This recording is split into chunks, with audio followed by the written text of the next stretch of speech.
डंडी में Pakistani cricket शायकीन one day series में पाकिस्तानी टीम की शर्मनाक शिकस्त पर बरस पड़े।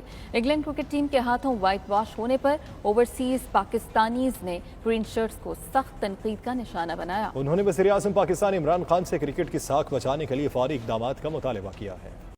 पाकिस्तानी जो परफॉर्मेंस है ये 3-0 से इन्होंने वाइट वॉश किया है इंग्लैंड के ख़िलाफ़। और ये जो इंग्लैंड की टीम है इसमें 5 डेब्यूटान है इंग्लैंड की टीम में। और पाकिस्तान हम ये एक्सपेक्ट कर रहे थे पाकिस्तान इनको क्रैश कर देगा बिल्कुल, लेकिन इन्होंने बहुत मायूस किया। मैं क्रिकेट फॉलो कर रहा हूँ 1992 से, लेकिन इस तरह की परफॉर्मेंस पहले कभी नहीं देखी। ये हमारा वक्त ज़ाया कर रहे हैं। पाकिस्तान के वज़ीर-ए-आज़म जो कि ख़ुद एक स्पोर्ट्समैन है, उन्हें चाहिए कि खुदारा पाकिस्तान क्रिकेट टीम की तरफ तवज्जो दें। जी, बड़ी डिसअपॉइंटेड सीरीज़ थी पाकिस्तान की। हालांकि पीछे 6 सीरीज़ जीत चुके हैं, यही टीम, यही मैनेजमेंट।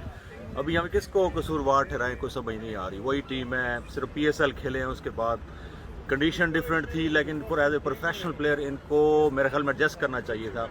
पहले बैटिंग फ्लॉप हुई, उसके बाद बॉलिंग फ्लॉप हुई, फिर फील्डिंग भी फ्लॉप होगी। तो लास्ट मैच में 331-31 करके भी हार गए, तो ये कुछ सोचने की बात है। और इंग्लैंड की ये मेन टीम थी भी नहीं। पाकिस्तान जो है तीनों मैचेस हार के जो है ना वाइट वॉश हो गया, और इसकी वजह से हमें पाकिस्तानियों को बहुत शर्मिंदगी का सामना करना पड़ रहा है, क्योंकि एक ही गेम है क्रिकेट जिसमें पाकिस्तान बाहर मुल्क में जाना पहचाना जाता है क्रिकेट की वजह से, उसमें भी पाकिस्तान अभी बहुत पुअर परफॉर्म कर रहा है। तो स्नो नाइस अच्छी बात नहीं है।